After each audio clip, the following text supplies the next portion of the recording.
So, merong pumutok na balita na gagawa ng pelikula ang dating Apo Lakay, ang dating Pangulong Marcos Sr. Okay? At ang gaganap daw po ay si Piolo Pascual. So, kung ako po siguro ay hindi na turn off kay PBBM or sa nakaupong Pangulo ngayon, yung Junior, baka ma-excite ako, right? Anyway, sabi nga nila, ang kasalanan ng ama, hindi naman kasalanan ng anak, right? Kaya hindi daw dapat i-condemn ang mga anak ng Marcos kung ang mag-asawang Marcos noon ay may mga ginawang kasalanan sa bayan. Tama ba? Well, baliktarin natin. Ang kasalanan ba ng anak ay hindi kasalanan ng ama? Pwede rin naman. Baka mamaya kung ang usapin ay pagtsugi-chuchu, di ba? Pagbangbang. O, halimbawa, binangbang ng isang anak yung kung sino man, ng kaaway niya. Alam nga namang sumbatan natin yung ama. Pero pwede rin. Anong klaseng pagpapalaki ang ginawa mo sa anak mo? Tama ba? Anong klaseng pagpapalaki ang ginawa mo sa iyong mga supling, if you may? At bakit sila ay naging masasamang damo sa lipunan? Right? Kung i-evaluate ko po kasi yung pelikulang ginawa ni Direk Daryl, yung dalawa so far, The Made in Malacanang and Martyr or Murderer, ano daw po, at least sa movie na yan, kasi nga si Senadora Amy yung source ng kwento, so yan yung so far makakapagbigay sa atin ng idea kung ano ang kwento ng mga Marcos, di ba? Pero syempre may kaunting may kaunting bias dahil syempre anak yung pinanggagalingan ng kwento. Pero doon po sa mga pelikula ni Direk Daryl, shoutout Direk Daryl, shoutout po Ate Elizabeth Freeman, ay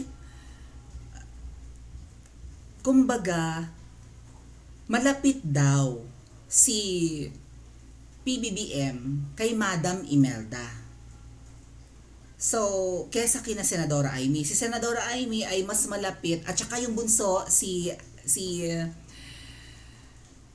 Irene na ginanapan po yata ni Ella Cruz. Ella Cruz ba yan? I think so, no?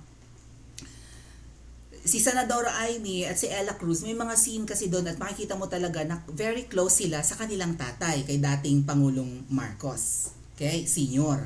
Pero si PBBM, may eksena pa nga sila niyan. Ang gumanap nga po si Diego Loizaga, anak ni Cesar Montano and Teresa Loizaga.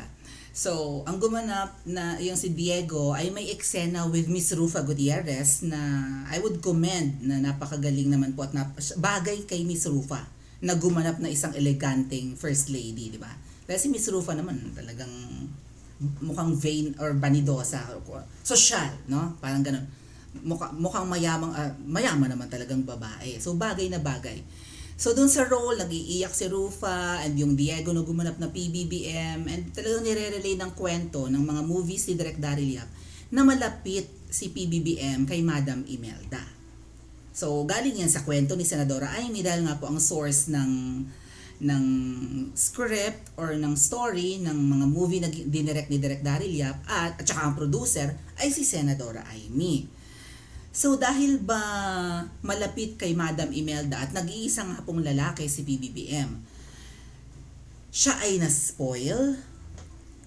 So, sabi nga ni PRRD, kahit si PRRD, ang sabi niya, kaya maraming na-offend po sa atin, lalo nung ako ay talagang hindi pa mulat, no? Or hindi ko pa napapansin or hindi pa ako natauhan, kahit na marami na ako napapansing red flag sa kay PBBM. Ang sabi ni PRRD, he is weak and spoiled. Di ba? Mahinang nilalang and spoiled. But when you say spoiled, kasi panis, right? Rotten. So, bulok. And parang sunod sa layaw, right? Laki sa layaw si... Laki sa layaw. Huwag na ako matamawi, walang pakulay. Okay, so eto nga po yung article patungkol sa gagawing pelikula at bakit bigla na lang parang nagkaroon ng idea na gawa ng pelikula. ang dating Pangulong Marcos. Si Direk Daryl bang may idea nito or kung sino man? Pero nagsalita po si Piolo Pascual. Eto po. Hindi yan! Diyos ko, wala pang pakending. Ano ba? Eto po. Ayan ang article at babasahin natin maya-maya. Inamin ni Ultimate Heartthrob Piolo Pascual na kung mabibigyan ng pagkakataon, nais niyang gumanap sa isang proyekto bilang si dating Pangulong Ferdinand Marcos Sr., ama ng kasalukuyang Pangulo ng Bansa na si Pangulong Ferdinand Bongbong Marcos Jr. o PBBM. Ayan nga po yung article. So, does it say na porke ang nakaupo ngayon ay Marcos, maraming sumisipsip? Sa palagay ko po mga ate at kuya, hindi si Direk Daryl Yap ang gagawa ng movie na to. And kung ang basa ko po dito, may lamok.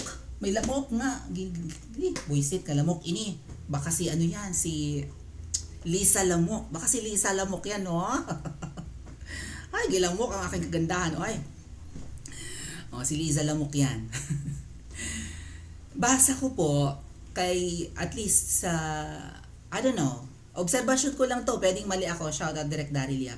Feeling ko, nag-worry si Direk Daryl Yap na gumawa ng another Marcos movie Dahil yung resulta po, although millions pa rin ang kinita, talagang nag-boom yung nag-boom yung Made in Malacan. I mean, kasi first sequel, right?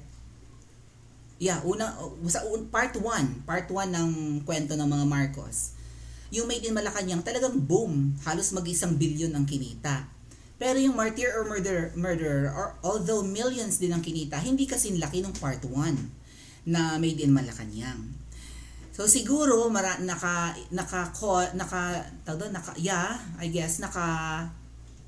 naka-apekto yung paninira ng mga ensaymada vloggers kay Direk Daryl Yap dahil si Direk Daryl Yap ay mukhang bumabatikos na kay PBBM. Si Direk Daryl Yap ang kanyang loyalty na kay Senadora Amy. At dahil malapit sila ni Senadora Amy, siguro na ramdam ni Direk Daryl Yap kung hindi man naipaparating sa kanya ni Senadora Amy ang hinanaing ng mahal na senadora sa kapatid, lalo na sa butod. So syempre, si Direk Daryl Yap na-imbier na rin sa butod, di ba? Kung hindi man siya imbier na kay PBBM. So to my mind, baka si Direk Daryl Yap ay mag-alala na gumawa ng another Marcos movie, baka maging flop. Baka hindi kumita, baka lang ngawin sa takilya.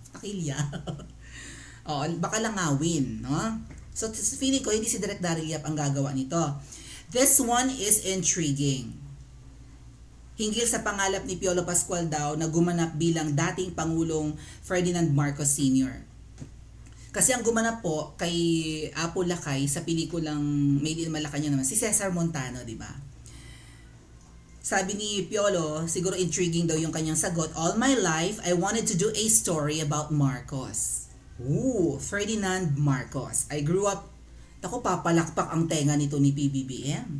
Baka kahit hindi naman close feeling ko hindi na inabot ni Butod inabot ba ni Butod si dating Pangulong Marcos? Comment nyo nga sa comment section kasi sa kwento na ginawa na movie ni Direk Daryl Yap, hindi botos, hindi naman sinabi hindi boto, mas boto po kasi si dating Pangulong Marcos doon sa girlfriend ni PBBM na sino ba yon? Bermudez, right? Bermudez? Na parang beauty queen, tapos mixed breed. Parang dugong rin yun dugong Colombian and American, parang Filipino-American-Colombian combination ng mga ganyang lahi or some. Basta ganoon. May Latin blood yata or British blood aside from being Pinoy. No? Yung si Claudia Bermudez, yung naalala ko na. Mas boto si Apo Lakay doon sa girlfriend na ni PBBM. Kaya nga sa kasal ni Irene, na bunsong babae, sabi ni Apo Lakay, ba't hindi na lang itong si Bongit ang ikinasal at saka yung si Claudia? Ba't nauna yung bunso? Parang ganon. Bigla ko naisip, kung kinasal pala si PBBM at saka si Claudia Bermudez, yung girlfriend na apakaganda, baka hindi nagkakahetot-hetot ang Pilipinas ngayon. Tama ba mga ate at kuya? Kung ang nakatuluyan ni PBBM yung Claudia, di hindi sana nagkahetot-hetot ang Pilipinas. What do you think? I-comment nyo nga dyan sa comment section. So, nung lumaki daw si Piolo, gusto niyang gumawa ng pelikula about Marcos. Ibig sabihin, siguro when he was growing up, hindi siya masyadong na-brainwash si Piolo ng mga negatibong kwento sa mga Marcoses na nakasulat sa textbooks. Tama ba? Oh. I was born in 1977, so inabot niya. But I was alive during the EDSA Revolution. So I grew up during Marcos's time. So yun lang, nagawa ko na yung Ninoy sa gumanap na pala siyang Ninoy. Okay. Thanks, Ate Mina Carnesil. Mahal ako ng mga taga-Europe talaga.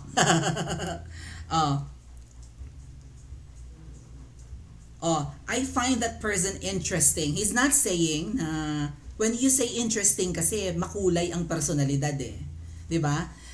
Iba yung kinikwento ng textbooks at ng mga dilawan nung panahon na nakaupo yung Marcos Sr. Iba rin yung kwento ng mga dilawan after na masipa sa pwesto ang Marcos Sr. at ang kanyang pamilya. So, naku, talagang pinagtsatsagaan natin yung ating signal, no? Ayan. Kaya naman, ay, ginuok ko talagang. Alright. At saka syempre, iba rin yung nakikita ng tao na mga proyektong na-accomplish ng mag-asawa. So, baka si Piolo Pascual, okay, hindi all pink, hindi all beautiful colors ang person na ito. Meron siya mga dark side, di ba? Hindi puro bright colors. So, interesting talaga ang dating Pangulong Marcos. So, ito nga po yung article na yan. Yan, Piolo Pascual. Gustong gumanap bilang Ferdinand Marcos Sr. Ang mga artista po, pwede namang gumanap bilang nagpa-conference si Piolo Pascual, Ultimate Night with Piolo. So, meron siyang concert. Okay. Dito rin yata nabanggit ni Piolo na saka na lang daw siya mag-aasawa kapag tuli na siya. Ganun ba? Siguro in 3 years gagawa siya ng pelikula kapag may edad na daw siya. 30 pa lang daw kasi si Piolo ngayon. 30 ka pa lang, Piolo? Ako nga 13, 1-3 pa lang. Nene pa ako, Piolo. Kung gaganap ka na Apo Lakay, gaganap naman akong sino ako? Ako ang gaganap na Little Amy. Little Amy. Okay.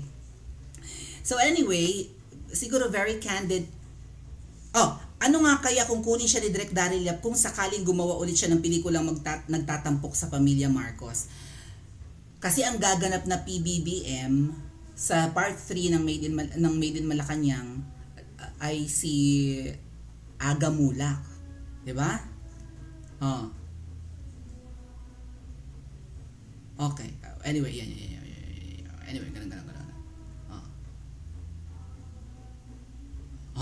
Anyway, may nabuntis ako nabasa. May nabuntis daw. Si Piolo may nabuntis. Meron ding nabuntis noon eh. Kamag-anak. Charot. Kamag-anak yung nabuntis.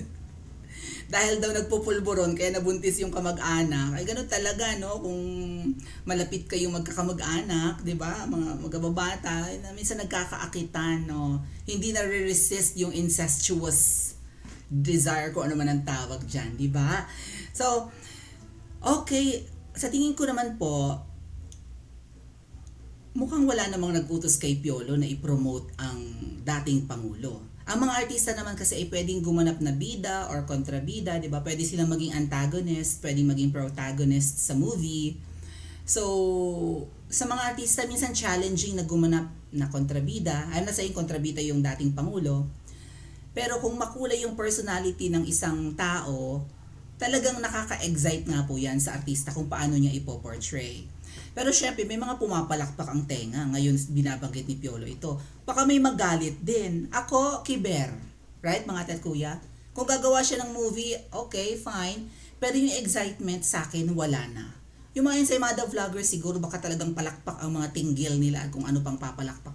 Nag-alugan na ang lahat ng aalog, di ba? Ngiting kabayo na ang mga ensaymada. ang mga loyalista, loyalista, 'di ba? Palakpak na ang lahat ng dapat pumalakpak at tanyo si Piolo mo, hindi okay talaga sa kanya ang Marcos, ay di kung Piolo ang ganapan mo na lang, okay, hindi kayo magkamukha ni PBBM nga pala. Sige, yung tatay na lang yung ganapan mo. Sa bagay sa mga loyalista at sa iba naman sa atin, mukhang hindi pa naman ganun karami ang tinabangan sa tatay, 'di ba? Pero nakaapekto po yung performance ng anak, yung nakaupo ngayon, sa appreciation natin sa pamilyang Marcos. Tama? Kasi ang ini-expect po ng marami, kaya po siguro umabot ng 32 million aside from Smart Magic. Can you confirm na nakadagdag ng Smart Magic? Anyway, 31 million is a huge number. So, mas popular pala si PBBM kaysa kay Pangulong Duterte. Ay, kung magpa-survey kaya tayo, kung sino ang mas popular, si Pangulong Duterte o si PBBM? Pag mas mataas si Pangulong Duterte, ibig sabihin, maraming tinabangan kay PBBM. Tama ba? So naka-apekto po talaga ng malaki yung performance ni PBBM ngayon as a president sa appreciation natin sa kanyang ama. Tama ba?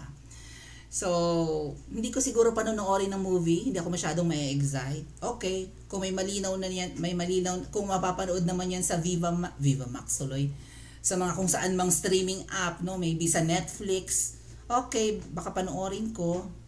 'Di ba? Pero yung sabi mong ma-excite ako na talagang maiihi na sa excitement, parang hindi naman yun mangyayari. Kayo ba? Ma-excite kayong panoorin? O, kinilig kaya ang sumbong ni Butod ngayon na mukhang, 'di ba? Makakadagdag to sa bango ng pangalan ng kanyang Makakadagdag to sa bango ng pangalan ni PBBM kung sakaling may gagawing pelikulang Marcos, 'di ba? Pelikulang patungkol sa ama. At saka sigurado ako may magpo-produce na. Direk Daryl, mga ngas ka mag-produce. Mag-comment ka nga, Direk Daryl, sa comment section. Katulad ng mga subscribers natin. At mag-like and subscribe din po kayo.